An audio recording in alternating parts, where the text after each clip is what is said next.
আসসালামু আলাইকুম। এটিএন বাংলা সংবাদে সবাইকে স্বাগত জানাচ্ছি। সৈয়দা মারিয়া হোসেন। প্রথমে থাকছে সংবাদ শিরোনাম। নাশকতায় এত মায়ের বুক খালি হোক, সরকার তা কখনোই চায়নি বলেন প্রধানমন্ত্রী। মেট্রো রেলের ক্ষতিগ্রস্ত স্টেশন দ্রুত চালু করতে জাপানের সহযোগিতা কামনা। নিরাপত্তার স্বার্থে কোটা আন্দোলনের ৩ সমন্বয়ককে রাখা হয়েছে হেফাজতে, জানালেন স্বরাষ্ট্রমন্ত্রী। কারা তাদের আক্রমণ করতে চায় সে বিষয়ে জিজ্ঞাসাবাদ করছে গোয়েন্দারা।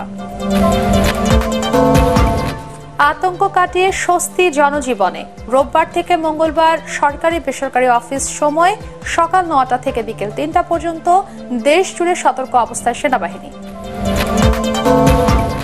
গণমাধ্যম কর্মীদের ওপর হামলার বিচার দাবি সাংবাদিক নেতাদের। দেশ জুড়ে চালানো সংঘর্ষে মারা গেছে ২ সাংবাদিক, আহত শতাধিক। এবং ধ্বংসযজ্ঞ চালানোর আগে ১ লাখ সিমধারী ঢাকায় প্রবেশ করে, জানালেন আইসিটি প্রতিমন্ত্রী। ইন্টারনেট সেবা চালুর বিষয়ে কাল মোবাইল অপারেটরদের সঙ্গে বৈঠক। শুনছিলেন সংবাদ শিরোনাম, এবারে বিস্তারিত। নাশকতাকারীর হামলায় এত মায়ের বুক খালি হোক, সরকার তা কখনোই চায়নি বলে মন্তব্য করেছেন প্রধানমন্ত্রী শেখ হাসিনা। জাতীয় অর্থোপেডিক হাসপাতালে আহতদের দেখতে গিয়ে তিনি বলেন, তাণ্ডব চালিয়ে মানুষ হত্যার বিচার দেশবাসীকেই করতে হবে। এ সময় অর্থনীতিকে পঙ্গু করে আবারও নিজেদের ভিক্ষুকের জাতিতে পরিণত করতেই নাশকতাকারীরা ধ্বংসযজ্ঞ চালিয়েছে বলেও জানান সরকার প্রধান। বিস্তারিত আপেল মাহমুদের রিপোর্টে। কোটা আন্দোলনকে কেন্দ্র করে নাশকতাকারীদের হামলায় আহত হন কয়েক হাজার মানুষ। এদের মধ্যে রাজধানীর পঙ্গু হাসপাতাল নামে পরিচিত জাতীয় অর্থোপেডিক হাসপাতাল ও পুনর্বাসন প্রতিষ্ঠানে ভর্তি হন ২৭২ জন। আহত ১৯৬ জন। ছাড়পত্র নিয়ে চলে গেলেও এখনও চিকিৎসাধীন ৭৬ জন। তাদের দেখতে সকালে হাসপাতালটিতে আসেন প্রধানমন্ত্রী শেখ হাসিনা। আশ্বাস দেন সব ধরনের চিকিৎসার। যারা পা হারিয়েছে বা হাত হারিয়েছে, আমরা কৃত্রিম পায়ের ব্যবস্থা করে দেব, যাতে তারা আবার সুস্থ মানুষের মতো চলতে পারে, নিজের কাজ করতে পারে।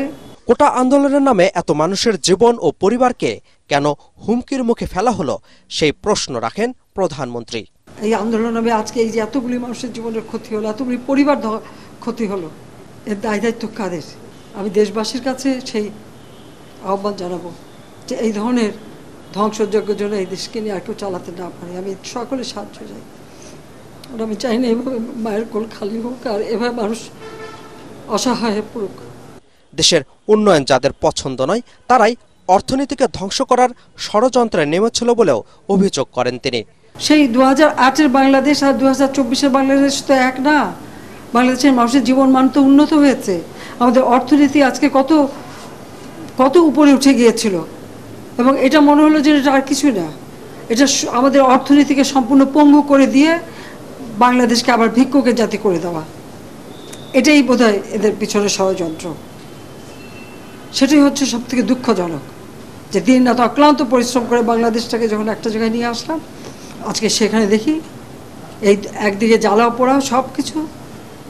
আমি তো কষ্ট লাঘব করেছি, কিন্তু যারা এইভাবে আগুন দিয়ে পুড়িয়ে মানুষের সে কষ্টে আবার ফেলে দিল, তাদের বিচার দেশের মানুষকে করতে হবে। পরে মহাখালীতে সহিংসতায় ক্ষতিগ্রস্ত দুর্যোগ ব্যবস্থাপনা ভবন, সেতু ভবন ও এক্সপ্রেসওয়ে টোল প্লাজা পরিদর্শন করেন প্রধানমন্ত্রী শেখ হাসিনা। ক্ষয়ক্ষতির বিভিন্ন দিক নিয়ে কথা বলেন সেতু মন্ত্রী ওবায়দুল কাদের। আন্দোলনের উপর ভর করে যারা সহিংসতা ধ্বংসযজ্ঞের মাধ্যমে একে রাজনৈতিক রূপ দেওয়ার চেষ্টা করছে, তাদের বিরুদ্ধে মুক্তিযুদ্ধের সপক্ষে সকল শক্তিকে শেখ হাসিনার নেতৃত্বে ঐক্যবদ্ধ হওয়ার আমরা আহ্বান জানাচ্ছি। Apple Mahmud, ATN Bangla, Dhaka. রাজধানীর মিরপুর ১০ ও কাজীপাড়ায় ক্ষতিগ্রস্ত মেট্রো রেল স্টেশন পুনরায় চালু করতে জাপানের কাছে সহযোগিতা চেয়েছেন প্রধানমন্ত্রী শেখ হাসিনা। ঢাকায় নিযুক্ত জাপানের রাষ্ট্রদূত ইয়ো আমা কিমিনোরি তার কার্যালয়ে সৌজন্য সাক্ষাৎ করলে এ সহায়তা চান প্রধানমন্ত্রী। রাষ্ট্রদূত বলেন, প্রথমে তারা মেট্রো রেল স্টেশনগুলোর ক্ষয়ক্ষতি নিরূপণ করবেন এবং পরে সিদ্ধান্ত নেবেন কিভাবে স্টেশনগুলো পুনরায় চালু করতে সাহায্য করা যেতে পারে। কোটা সংস্কার আন্দোলনকে কেন্দ্র করে দেশ জুড়ে ব্যাপক তাণ্ডবের ঘটনায় হতাহতের প্রতি সমবেদনা জানান জাপানের রাষ্ট্রদূত। বৈঠকে প্রধানমন্ত্রী বলেন, দুর্বৃত্তরা জনকল্যাণ, নিরাপত্তা ও সেবার জন্য নির্মিত সরকারি স্থাপনা ক্ষতিগ্রস্ত করেছে, যা তার জন্য হৃদয় বিদারক। প্রধানমন্ত্রী বলেন, গত 15 বছরে অক্লান্ত পরিশ্রম করে এসব স্থাপনা নির্মাণ করা হয়েছে। মেট্রো রেলের ক্ষতিগ্রস্ত স্টেশনের কথা বলতে গিয়ে আবেগ আপ্লুত হয়ে পড়েন রাষ্ট্রদূত। তিনি বলেন, মেট্রো রেলে হামলার পেছনে কিছু সংখ্যক লোক রয়েছে এবং বিপুল সংখ্যক মানুষ এর সুবিধাভোগী।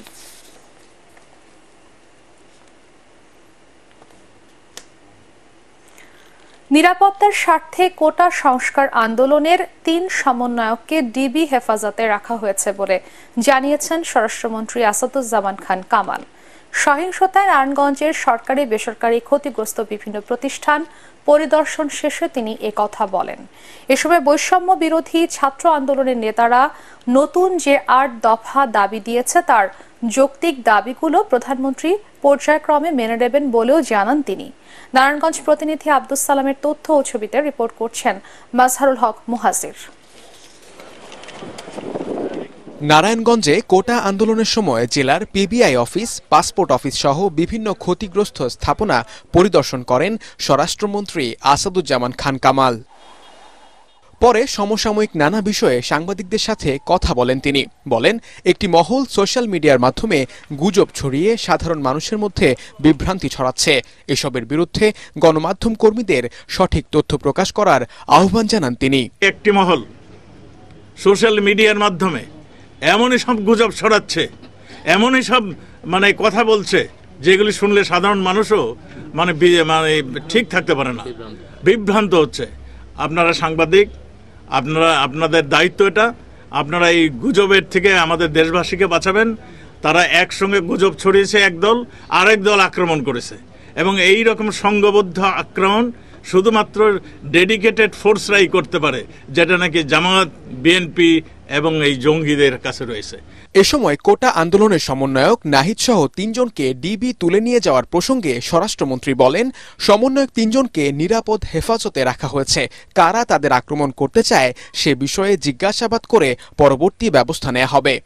একজন, তার মধ্যে একজন তার বাবাকে ফোন করেছেন যে আমি আত্মগোপন করলাম, আমি ইসে থাকার জন্য, আপনারা আমায় কোথায় আছি জানাবেন না। তো এইরকম খবর যখন আমরা পাই সোশ্যাল মিডিয়াতে তারা এই ধরনের প্রচার করেছেন, এগুলো যখন আমরা পেয়েছি তখন তাকে সেফ কাস্টডিতে আমরা নিয়েছি। আমরা তাদের কাছে জিজ্ঞাসা করছি যে কারা তাকে আক্রমণ করতে চাচ্ছে। এগুলি জিজ্ঞাসাবাদ পরে আমরা সিদ্ধান্ত নেব তাকে কিভাবে কি করা যাবে। এই সময় সংসদ সদস্য শামীম ওসমান ও আইজিপি আব্দুল্লাহ আল মামুন, নারায়ণগঞ্জ জেলা প্রশাসক মোহাম্মদ মাহমুদুল হক সহ পুলিশের ঊর্ধ্বতন কর্মকর্তারা উপস্থিত ছিলেন। মাজহারুল হক মুহাজির, এটিএন বাংলা। সহিংসতার আতঙ্ক কাটিয়ে স্বস্তি ফিরতে শুরু করেছে জনমনে, স্বাভাবিক হচ্ছে জনজীবন। আজও ঢাকায় সকাল 8টা থেকে বিকেল 5টা পর্যন্ত শিথিল ছিল কারফিউ। ফলে অনেকটা নির্বিঘ্নেই দৈনন্দিন কাজ সেরেছেন নগরবাসী, ছুটেছেন কর্মস্থলে ও ব্যবসা প্রতিষ্ঠানে। তবে রাস্তায় অতিরিক্ত যানবাহনের চাপে কোথাও কোথাও দীর্ঘ যানজটের সৃষ্টি হয়। এদিকে রাজধানীর গুরুত্বপূর্ণ স্থানগুলোতে নিরাপত্তায় কাজ করছেন সেনাবাহিনী, বিজিবি সহ আইন শৃঙ্খলা বাহিনীর সদস্যরা। রিপোর্ট করছেন মনির হোসেন তপু। রাজধানীর গুরুত্বপূর্ণ এই সড়কগুলোর যানজট জানান দিচ্ছে ব্যস্ত নগরবাসী। প্রয়োজনে বের হচ্ছেন সবাই। খোলা রয়েছে বেসরকারি প্রতিষ্ঠান ও ব্যবসা বাণিজ্য। লোকজন নিয়ে মোটামুটি সুন্দরভাবে চলতেছি। এতদিন অবস্থা খুব খারাপ ছিল, বাসায় ছিলাম। আমরা গন্ডগোল চাই না, আমরা চাই দেশ পরিস্থিতি ভালো থাকুক, সবাই আমরা শান্তি থাকতে চাই। ব্যবসায় ক্ষতি হয়েছে, লোকজন পাঠাইতে পারি নাই, কাজ বন্ধ ছিল। ব্যবসায় মারাত্মক ক্ষতি হয়েছে ভাই, অকল্পনীয়। লকডাউনে যে ক্ষতিটা হয়েছিল আর কিছুদিন থাকলে ওরকম ক্ষতিটাই হতো আর কি। দিন মজুরদেরও বেড়েছে কর্মব্যস্ততা। আস্তে আস্তে স্বাভাবিক হইতেছে, আগের চাইতে একটু পরিবর্তন হতেছে। এরা যদি এরকম গ্যাঞ্জাম করে তাহলে তো আমাকে তো চলতে ফিরতে কষ্ট হয়ে যায়। আমরা তো দুমুঠো খাওয়ার জন্য মনে করেন রোডে নামি, আমাকে তো ইনকাম নাই। নগরবাসীর নিরাপত্তায় এখনো মাঠে আছে সেনাবাহিনী, বিজিবি, পুলিশ, র্যাব। সন্দেহভাজন ব্যক্তিদের তল্লাশি করা হচ্ছে। ঘরে বসে থাকলে আমাদের কোনো কিছু চলবে না, ইন্ডাস্ট্রি চালাইতে হয়, অফিস আদালত চালাইতে হয়। কালকে যেরকম ঝুঁকি নিয়েও আমরা ওই যে 4 দিনের যে একটা গ্যাপ গেল, ওইটা ফ্রাইডেতেও আমরা কিছুটা রিকভারি করার চেষ্টা করছি। আমরা মেট্রো রেলে যেরকম চলাফেরা করছি, যত সহজে আসা যাওয়া করছি, আমাদের মধ্যে একটা সুন্দর একটা পরিবেশ ছিল, কিন্তু সেটা নষ্ট হইলো আর কি। এখন আর কি দেশের সম্পদ ক্ষতি না করে যেভাবে পারো আন্দোলন করো, কোনো অবজেকশন নাই। নগরবাসীর নিরাপত্তায় সাম্প্রতিক সহিংসতায় জড়িতদের অনেককেই আইনের আওতায় আনা হয়েছে। সিসি ক্যামেরার ফুটেজ ও ভিডিও দেখে শনাক্ত করা হয়েছে অনেক দুষ্কৃতিকারীকে। আন্দোলন সংগ্রাম করতে হলে অবশ্যই গণতান্ত্রিক উপায়ই করতে হবে বলে মনে করছেন নগরবাসী। সাম্প্রতিক সহিংসতায় দেশের যে ক্ষতি হলো সেটি কারোই কাম্য নয় বলে মনে করছেন তারা। মনির হোসেন তপু, এটিএন বাংলা, ঢাকা। রোববার থেকে আগামী মঙ্গলবার পর্যন্ত সরকারি বেসরকারি অফিস 6 ঘন্টা করে চলবে বলে জানিয়েছেন জনপ্রশাসন মন্ত্রী ফরহাদ হোসেন। এই 3 দিন সকাল 9টা থেকে বেলা 3টা পর্যন্ত অফিস চলবে। বিকেলে রাজধানীর জাতীয় পাবলিক সার্ভিস দিবস 2024 অনুষ্ঠান শেষে মন্ত্রী জানান, পরিস্থিতি নিয়ন্ত্রণে আসলে ধাপে ধাপে অফিসের সময় বাড়ানো হবে। এর আগে দেশের সার্বিক পরিস্থিতি নিয়ে আলোকপাত করেন জনপ্রশাসন মন্ত্রী। সরকারি কর্মকর্তাদের নিষ্ঠার সাথে কাজ করার আহ্বান জানান তিনি। অনুষ্ঠানে বিভিন্ন মন্ত্রণালয়ের সিনিয়র সচিবরাও বক্তব্য রাখেন। আগামী 3 দিন অর্থাৎ রবি, সোম এবং মঙ্গলবার আমরা অফিস টাইমটি থাকবে সকাল 9টা থেকে দুপুর 3টা পর্যন্ত। পরিস্থিতি বিবেচনা করে সরকার সিদ্ধান্ত নিচ্ছেন এবং সে অনুযায়ী আমরা সেটি করছি। আশা করি আগামীতে সবই স্বাভাবিক হয়ে যাবে। সাংবাদিক হত্যা ও গণমাধ্যম কর্মীদের ওপর হামলার বিচার দাবি করেছেন সংবাদকর্মীরা। কোটা সংস্কার আন্দোলনের আড়ালে দেশ জুড়ে চালানো সংঘর্ষে হামলার শিকার হয়েছেন সংবাদকর্মীরাও। এতে প্রাণ হারিয়েছেন 3 জন, গুরুতর আহত হয়েছেন অন্তত 100 সাংবাদিক। ফজর রাব্বির রিপোর্ট।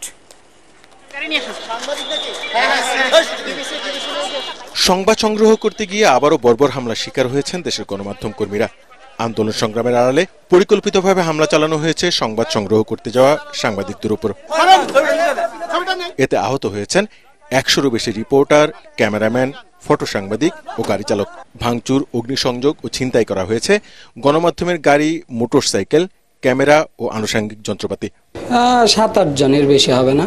হুট করে এসে আক্রমণ করলো। পাশে আর একটা গাড়ি ছিল, সেই গাড়িটাকে আক্রমণ করলো না, বাট মিডিয়ার গাড়িটাকে আক্রমণ করলাম। স্টুডেন্টরা আমাকে সেভ করে নিয়ে যাওয়ার পথে আমাকে আসলে ডিল মারে, ইট দিয়ে অনেকগুলো ডিল মারে। আমার হাত কেটে যায়, পায়ে লাগে, মাথায় লাগে। মাথায় হেলমেট ছিল, লাকিলি আমি বেঁচে যাই। আসলে গেল 18 ও 19 জুলাই রাজধানী সহ দেশের বিভিন্ন এলাকায় সংবাদ সংগ্রহ করতে গিয়ে প্রাণ হারিয়েছেন 2 সাংবাদিক।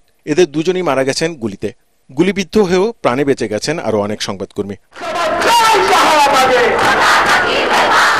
কোটা সংস্কার আন্দোলনের ধারাবাহিকতা বিশ্লেষণ করলে দেখা যায়, ওই আন্দোলনের শুরু থেকেই শিক্ষার্থীরা গণমাধ্যম কর্মীদের জায়গা করে দিয়েছে সংবাদ সংগ্রহের জন্য। কিন্তু রাজনৈতিক পক্ষ এই আন্দোলনের সাথে জড়িয়ে যাওয়ার পর থেকে, বিশেষ করে 18 তারিখের পর থেকে আক্রান্ত হতে থাকে গণমাধ্যম। ক্যামেরা দেখলেই হামলা চালিয়েছে দুর্বৃত্তরা। এক একটা প্রতিষ্ঠান এক একটা সম্পাদকীয় নীতির ভিত্তিতে চলবে। কাজে আমি যদি মনে করি যে এই সম্পাদকীয় নীতির ভিত্তিতে যে প্রতিষ্ঠানটা পরিচালিত হচ্ছে, আমি সেই পত্রিকা পড়বো না, আমার যদি পছন্দ না হয়। এই যে গণমাধ্যমকে যারা আক্রমণ করে তারা আসলে কোনোভাবেই গণতান্ত্রিক শক্তি না। এই হত্যা ও হামলার বিচার দাবি করেছেন সংবাদকর্মীরা। গণমাধ্যম কর্মীদের সুরক্ষারও দাবি জানিয়েছেন তারা।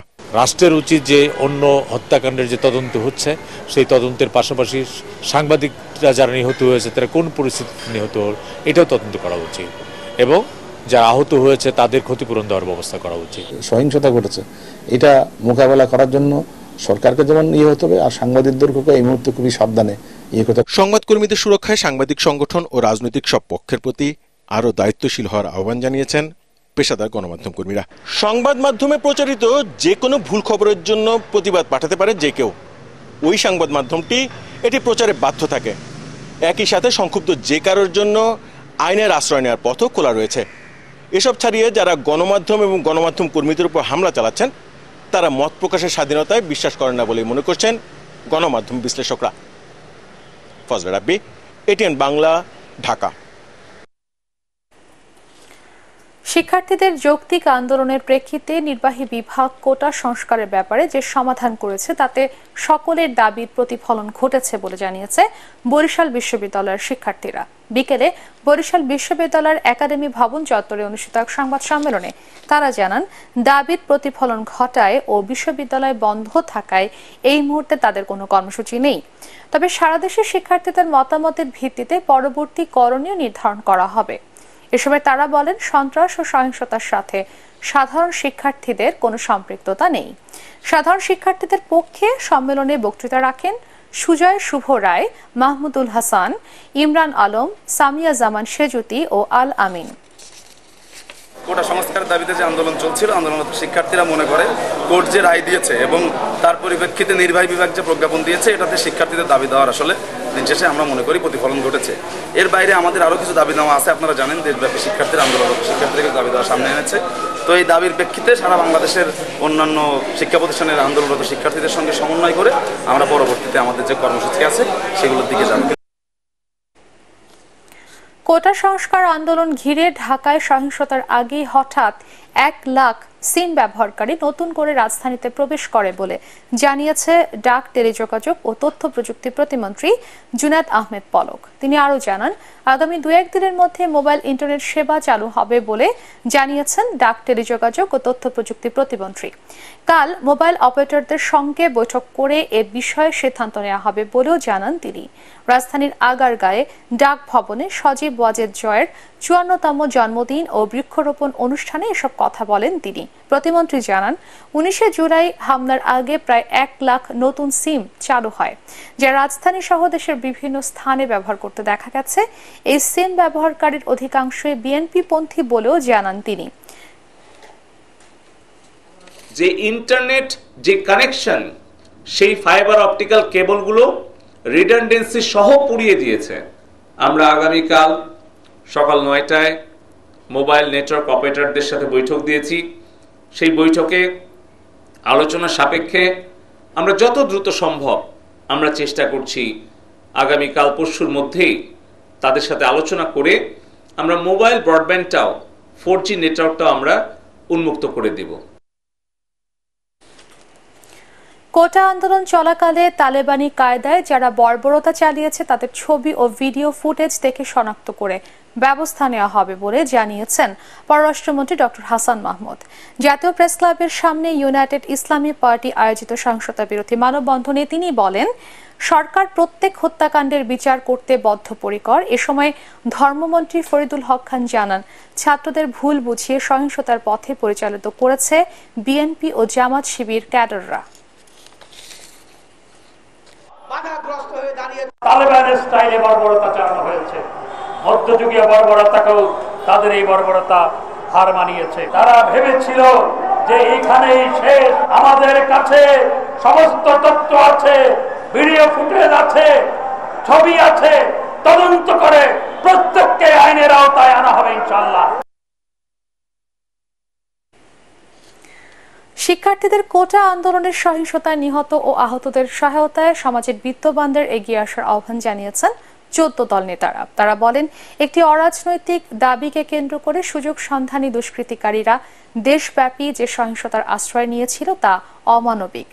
ঢাকা মেডিকেল কলেজ হাসপাতালে আহতদের খোঁজ খবর নেওয়ার শেষে নেতারা এসব কথা বলেন। তারা বলেন, সহিংসতায় জড়িতদের চিহ্নিত করে তাদের দৃষ্টান্তমূলক শাস্তির আওতায় নেওয়া এখন সময়ের দাবি।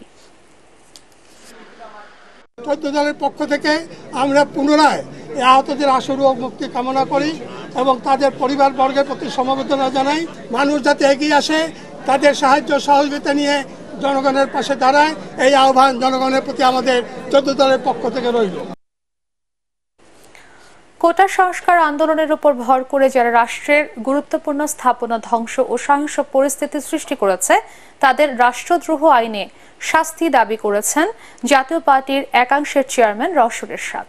সন্ত্রাসীদের হামলায় আগুনে পুড়ে যাওয়া বিভিন্ন স্থাপনা পরিদর্শনের সময় তিনি দাবি করে বলেন, যারা দেশের গুরুত্বপূর্ণ স্থাপনায় হামলা চালিয়েছে তারা স্বাধীনতা বিরোধী শক্তি। ক্ষতিগ্রস্ত এলিভেটেড এক্সপ্রেসওয়ে, টোল প্লাজা, সেতু ভবন, স্বাস্থ্য অধিদপ্তর ও মেট্রো রেলের ক্ষতিগ্রস্ত অংশ পরিদর্শন করে জাতীয় পার্টির প্রতিনিধি দল পরে নিরপেক্ষ তদন্ত করে নৈরাজ্য ও হত্যাকাণ্ডের সাথে জড়িতদের বিচারের দাবি জানান দলের মহাসচিব কাজী মামুনুর রশিদ।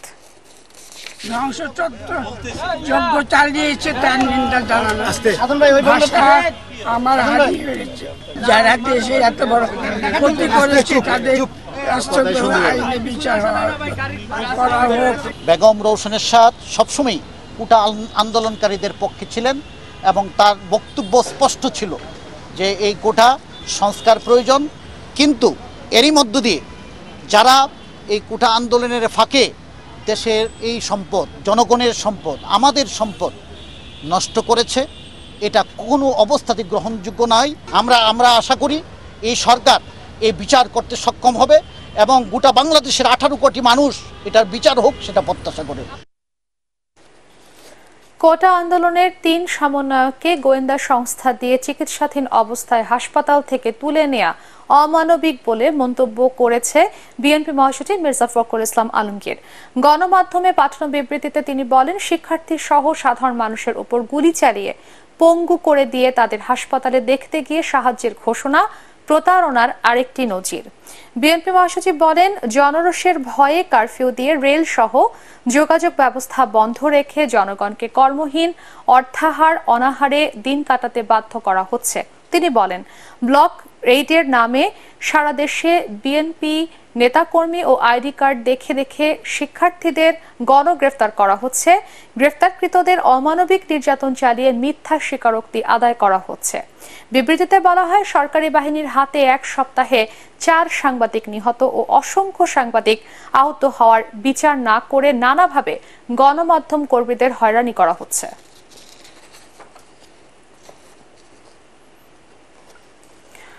ছাত্রদের আন্দোলনকে ব্যবহার করে বিএনপি সরকার পতনের আন্দোলনের রূপ দিতে চেয়েছিল বলে মন্তব্য করেছেন গৃহায়ন ও গণপূর্ত মন্ত্রী উবায়দুল মুক্তাদির চৌধুরী। দুপুরে রাজধানী রিপোর্টার্স ইউনিটি মিলনায়তনে সাম্প্রতিক ছাত্র আন্দোলনের সুযোগে বিএনপি জামাতের সন্ত্রাস শীর্ষক গোলটেবিল আলোচনায় তিনি একথা বলেন। এ সময় রাষ্ট্রীয় সম্পদের ক্ষয়ক্ষতির জন্য দায়ীদের কোনো ছাড় দেওয়া হবে না বলেও জানান মন্ত্রী।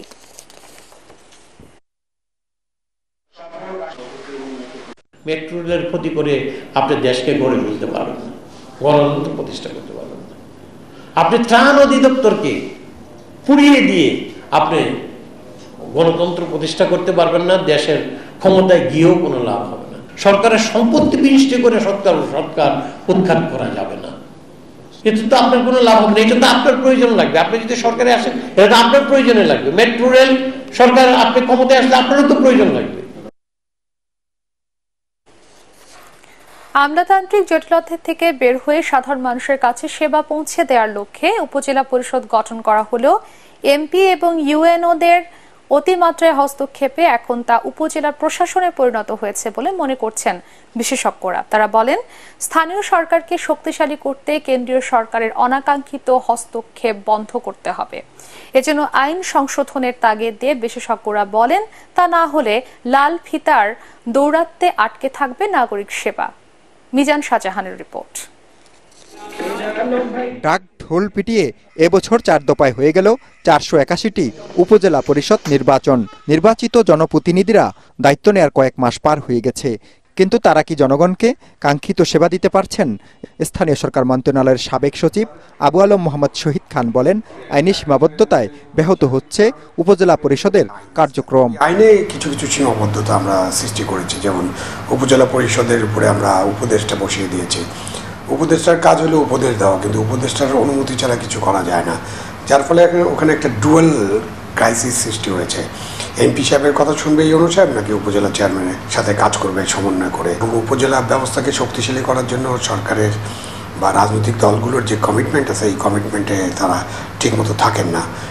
নির্বাচনের আগে তারা কমিটমেন্ট করেন যে স্থানীয় সরকারকে শক্তিশালী করা হবে, কিন্তু ফাইনালি ওই স্থানীয় সরকারকে আমরা শক্তিশালী করতে দেখি না। নির্বাচন পর্যবেক্ষণকারী সংস্থা ব্রতির প্রধান নির্বাহী শারমিন মুর্শিদ বলেন, স্থানীয় সরকারকে শক্তিশালীকরণে সরকারের আন্তরিকতায় ঘাটতি রয়েছে। এই সমস্যাটা বরাবরই ছিল। যখন থেকে এমপিদেরকে ওই জুরিসডিকশনের ভেতরে হস্তক্ষেপ করার ক্ষমতা দিয়ে দেওয়া হলো, তখন থেকেই কিন্তু স্থানীয় সরকার আর কার্যকরী থাকলো না। সেখানে আজকে ইউএনও এটার সাথে যুক্ত হলো। বিশ্লেষকদের মতে শুধু আইন পরিবর্তন করে উপজেলা ও ইউনিয়ন পরিষদকে শক্তিশালী করা যাবে না, বরং নিজ এলাকায় রাজস্ব বাড়ানোর ক্ষেত্র তৈরির পাশাপাশি অন্যান্য শর্ত পূরণ করে মডেল স্থানীয় সরকার তৈরিতে মুন্সিয়ানার পরিচয় দিতে হবে নির্বাচিত জনপ্রতিনিধিকেই। স্থানীয় সরকার কিন্তু চলা দরকার তাদের সংগঠিত ট্যাক্সের মাধ্যমে। তো আমাদের তো ট্যাক্সটা সেভাবে আমরা আদায় করতে পারছি না। মিজান শাহজাহান, এটিএন বাংলা, ঢাকা। প্রয়োজনে গণ অধিকার পরিষদের সভাপতি ডাকসুর ভিপি নুরুল হক নূর আর রাজনীতি করবেন না বলে জানিয়েছেন তার স্ত্রী মারিয়া আক্তার।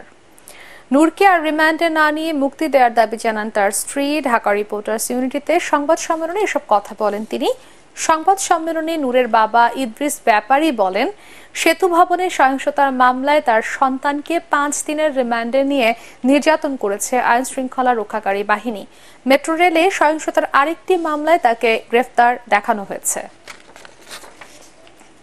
তাকে আর রিমান্ডে আপনারা দিয়েন না, মানে তার জীবনটা অন্তত আমাদের কাছে ভিক্ষা দিন, মানে তাকে সুস্থভাবে অন্তত আমার 2টো বাচ্চার মুখের দিকে তাকায়, মানে আমি আর কিচ্ছু চাই না। প্রয়োজনে হ্যাঁ ও রাজনীতি করতে হবে না, আমি ওকে রাজনীতি করতে দিব না।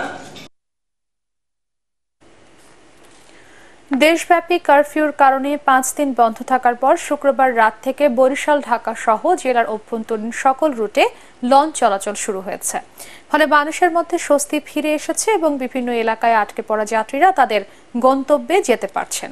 তবে যাত্রী সংখ্যা কম থাকায় গতকাল বরিশাল থেকে রাত 8:30টায় একটি মাত্র লঞ্চ ঢাকার উদ্দেশ্যে ছেড়ে যায়। একইভাবে ঢাকা থেকে বরিশাল সহ দক্ষিণাঞ্চলগামী ও দক্ষিণাঞ্চল থেকে ঢাকাগামী লঞ্চগুলো ছেড়ে যায়।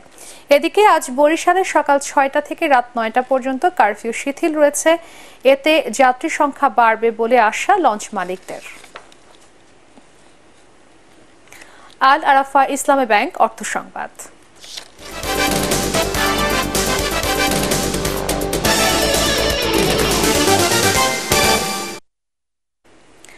আধুনিক প্রযুক্তি ব্যবহার করে পলিথিন ও প্লাস্টিক বর্জ্য থেকে জ্বালানি তেল ও কার্বন উৎপাদন শুরু হয়েছে ফরিদপুরে। ডেনমার্কের সহযোগিতায় প্রকল্পটি শুরু করেছে ফরিদপুর পৌরসভা ও প্র্যাকটিক্যাল অ্যাকশন। শহরের বেড়িবাঁধ এলাকায় স্থাপিত প্ল্যান্টে প্রতিদিন উৎপাদন হচ্ছে 220 লিটার ডিজেল ও 2 কেজি কার্বন, যা হয়ে উঠতে পারে আয়ের উৎস। ফরিদপুর প্রতিনিধি কামরুজ্জামান সোহেলের রিপোর্ট, জানাচ্ছেন জাহিদুল আলম। আধুনিক প্রযুক্তি ব্যবহার করে পলিথিন থেকে তৈরি হচ্ছে ডিজেল ও কার্বন। ডেনমার্কের সহযোগিতায় পাইরোলাইসিস প্ল্যান্ট স্থাপনের মাধ্যমে নানা প্রক্রিয়ার ডিজেল ও কার্বন উৎপাদন হচ্ছে ফরিদপুরে। পলিথিন রিসাইকেল করে আমরা পাইরোলাইসিস তেল উৎপাদন করছি। একদিকে তেল পাওয়া যাচ্ছে এবং অন্যদিকে ব্ল্যাক কার্বন পাচ্ছি। এই মেশিনে আমরা প্রতিদিন 360 কেজি পাতলা পলিথিন প্রসেস করতে পারি, যা থেকে আমরা 210 থেকে 220 লিটার পাইরোলাইসিস ফুয়েল আমরা পাই। পলিথিন থেকে ডিজেল উৎপাদন প্ল্যান্টটি গড়ে ওঠায় খুশি নিম্ন আয়ের মানুষ। শহরের বিভিন্ন স্থানে পড়ে থাকা পলিথিন বা প্লাস্টিক সংগ্রহ করে প্ল্যান্টে বিক্রি করছেন তারা। বাসা বাড়িতে যে পলিথিন আসতো ওটা আমরা আগে পুরাই ফেলতাম, এখন আমরা খুঁটে কারখানায় দেই। 25 টাকা দরে আমরা বেশি প্ল্যান্টে আমরা 20 টাকা দরে কিনি। 2030 সালের মধ্যে ফরিদপুর জেলাকে গ্রিন সিটিতে রূপান্তর করতে এমন উদ্যোগ নেওয়া হয়েছে বলে জানান পৌর মেয়র। অন্যদিকে এই কার্যক্রম ইউনিয়ন পর্যায়ে ছড়িয়ে দেওয়ার কথা জানান জেলা প্রশাসক। আধুনিক পদ্ধতিতে এই প্রথম ফরিদপুরে সারা বাংলাদেশে আমরা পলিথিন থেকে এই তেল তৈরির একটা উদ্যোগ নিয়েছি এবং তা উদ্বোধনও করা হয়েছে, সফলভাবে এটা চলছে। আমরা স্থানীয় সরকার মন্ত্রণালয়কে বিশেষভাবে অনুরোধ জানাবো যাতে প্রত্যেকটি ইউনিয়নে এরকম করে একটা করে প্রজেক্ট দেওয়া হয়, তাহলে পরিবেশ দূষণ, আমাদের জলাবদ্ধতা, আমাদের ড্রেনগুলো যে ধ্বংস হওয়া, পলিথিনের কারণে যে সমস্যাগুলো তৈরি হয় প্লাস্টিকের কারণে, সেই সমস্যাগুলো নিয়ন্ত্রণ করা খুবই সহজ হবে। পলিথিন ও প্লাস্টিক বর্জ্য ব্যবস্থাপনার মধ্য দিয়ে দ্রুত পরিচ্ছন্ন একটি নগরী গড়ে উঠবে, এমনটাই মনে করছেন ফরিদপুরবাসী। Bureau report, ATN Bangla. আন্তর্জাতিক সংবাদ।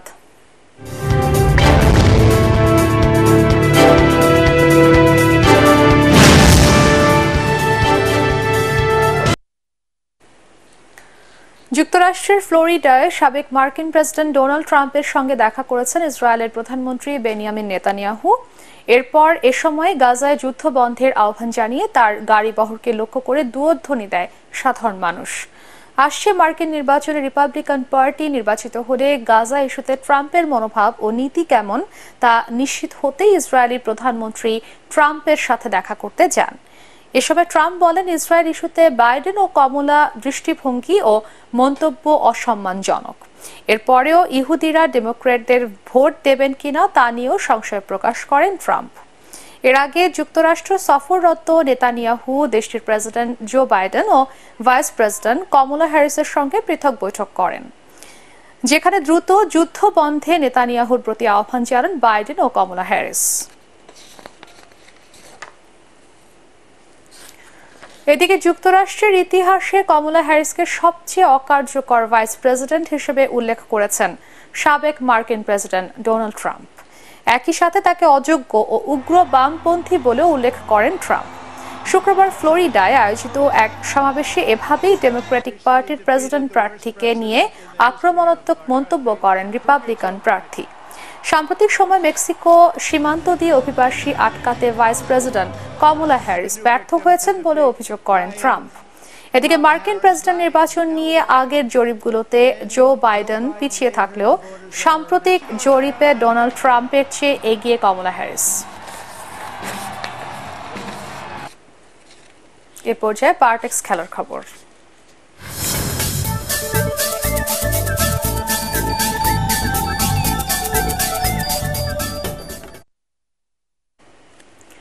প্যারিস অলিম্পিকে প্রথম সোনার পদক জিতেছে চীন। দুর্দান্ত লড়াইয়ের পর শুটিংয়ে 10 মিটার এয়ার রাইফেল মিশ্র দলগত ইভেন্টে স্বর্ণ জিতেছে তারা। ফাইনালে দক্ষিণ কোরিয়ার জিহিউম কিউম হাজুন পার্ক জুটিকে 16-12 পয়েন্টে হারিয়েছে চীনের লিহাও সেং ইহুতিং হুয়াং জুটি। এই ইভেন্টে জার্মানির প্রতিযোগিতার হারিয়ে ব্রোঞ্জ পদক জিতে নেয় কাজাখস্তান। শুটিংয়ের পর ড্রাইভিংয়েও সোনার পদক জিতেছে চীন। এই ইভেন্টে রূপা জিতেছে যুক্তরাষ্ট্র আর ব্রোঞ্জ জয় করে যুক্তরাজ্য।